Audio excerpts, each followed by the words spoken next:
Hi, ഒരു entrance ആസ്പിരന്റിനെ സംബന്ധിച്ചിടത്തോളം നിങ്ങളുടെ പ്രോബ്ലം സോൾവിങ് സ്കില്ല് ഏറ്റവും കൂടുതൽ ഇമ്പ്രൂവ് ചെയ്യാനുള്ള ഏറ്റവും പ്രധാനപ്പെട്ട ഒരു ടൂളാണ് NCERT എന്ന് പറയുന്നത്. സോ NCERT എക്സസൈസിലെ സോൾവ് എക്സാമ്പിളുകളും അതേപോലെ NCERT ടെക്സ്റ്റ് ബുക്കിൽ എക്സസൈസ് ക്വസ്റ്റ്യൻസും നിങ്ങൾ നിങ്ങളുടെ GIBക്ക് വേണ്ടിയോ അല്ലെങ്കിൽ നീറ്റ് പ്രിപ്പറേഷന് വേണ്ടിയോ ഒക്കെ ചെയ്യുമ്പോൾ നിങ്ങൾ മസ്റ്റായിട്ടും ചെയ്യേണ്ട ഒരു കാര്യമാണ്.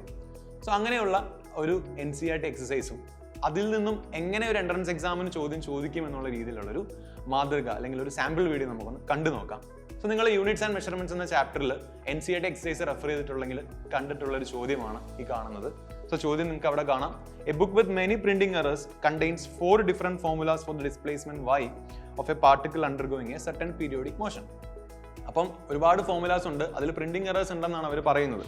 അവിടെ കുറച്ച് ടേമുകൾ തന്നിട്ടുണ്ട്. അവർ ഉദ്ദേശിക്കുന്ന y എന്ന് പറഞ്ഞ ഡിസ്പ്ലേസ്മെന്റ് ആണ്, a മാക്സിമം ഡിസ്പ്ലേസ്മെന്റ് ആണ്, v എന്ന് പറഞ്ഞാൽ വെലോസിറ്റി, t എന്ന് പറഞ്ഞാൽ ടൈം പീരീഡ്, സ്മോൾ t എന്ന് പറഞ്ഞാൽ ടൈമുമാണ്. അപ്പോൾ കുറച്ച് ഫോർമുലാസ് തന്നിട്ടുണ്ട്. ഈ ഫോർമുലാസിൽ ഏതൊക്കെ ശരി ഏതൊക്കെ തെറ്റ് എന്നാണ് ചോദ്യം.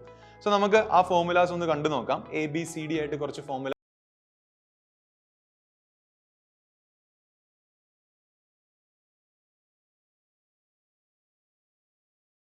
പവറുകൾ വരുന്ന സബ്ജക്റ്റുകൾ കണ്ടു കഴിഞ്ഞാൽ നിങ്ങൾ ആദ്യമേ ഡയമെൻഷൻ അനാലിസിസ് ചെയ്യേണ്ടത് ശരിക്കും എന്താണ്?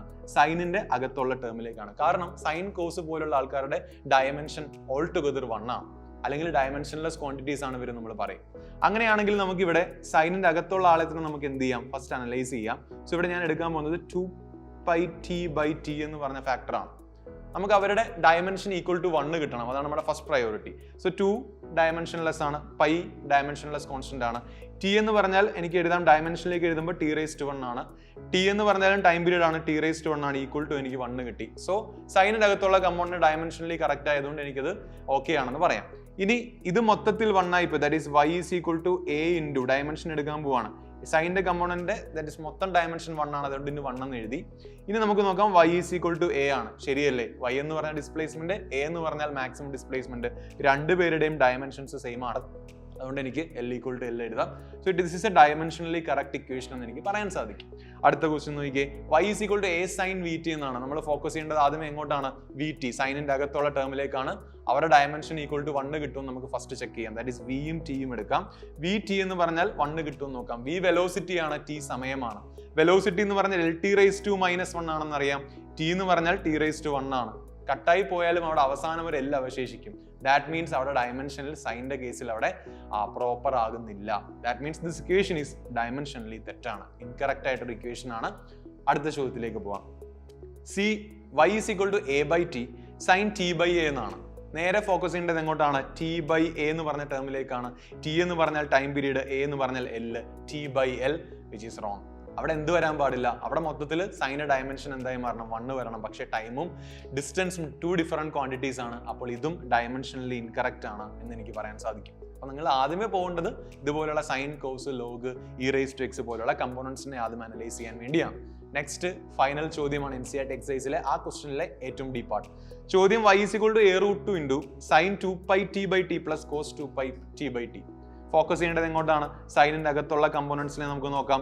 2πt/t നമ്മൾ ഓൾറെഡി ചെയ്തിട്ടുള്ളതാണ്. അതെന്താണ്? 2ഉം പൈയും ഓക്കെ ആണ്. ടി എന്ന് പറഞ്ഞാൽ ക്യാപിറ്റൽ ടി, താഴത്തെ ടീം ടി തന്നെയാണ്, വെട്ടിക്കളഞ്ഞാൽ 1 കിട്ടും. That is correct. സോ ഇതും കറക്റ്റ് ആണ്, ഇതും കറക്റ്റ് ആണ്. സോ അതും ഓക്കെ ആണ്.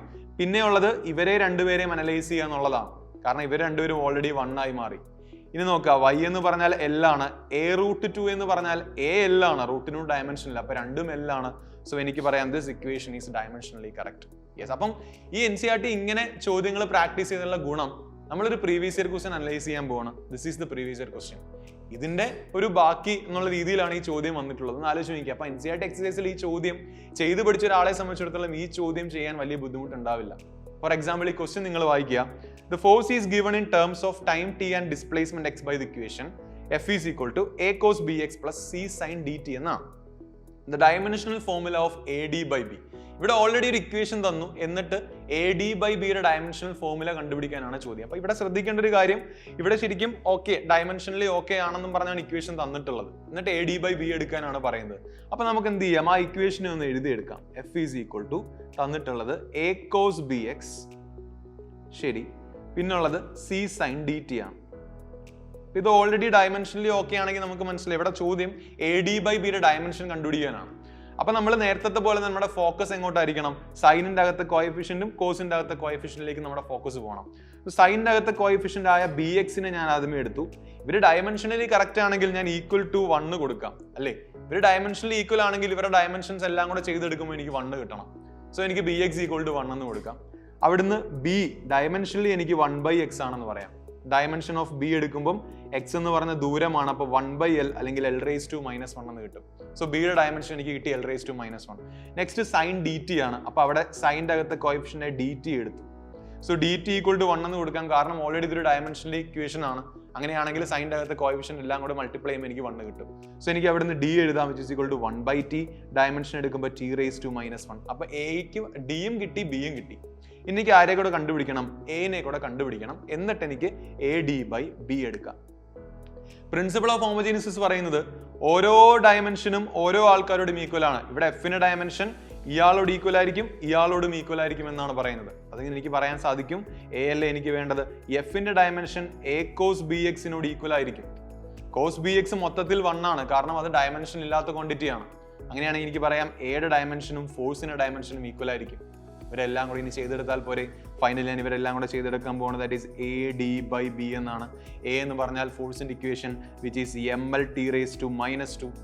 ഡി എന്ന് പറഞ്ഞാൽ ഇവിടെ നമുക്ക് കിട്ടി T⁻⁻1 ആണ്. ബി എന്ന് പറഞ്ഞാൽ L⁻⁻1. ചെയ്തെടുക്കാം. സോ mLT⁻⁻3 L⁻⁻1 മുകളിലേക്കുമ്പോൾ L എന്ന് വരും. എല്ലും കൂടെ L² ആകും. mL² T⁻⁻3 is the final answer. Option B is the right answer. കണ്ടോ? അപ്പം NCERT ക്വസ്റ്റ്യൻസ് പ്രാക്ടീസ് ചെയ്യുക, കൂടെ നിങ്ങൾ കോമ്പറ്റേറ്റീവ് എക്സാംസിന് വേണ്ടി പ്രിപ്പയർ ചെയ്യുന്ന MCQs പ്രാക്ടീസ് ചെയ്യുക. അങ്ങനെ നിങ്ങളുടെ സ്കില്ലുകൾ ഇംപ്രൂവ് ചെയ്യുക. Thank you so much. See you soon.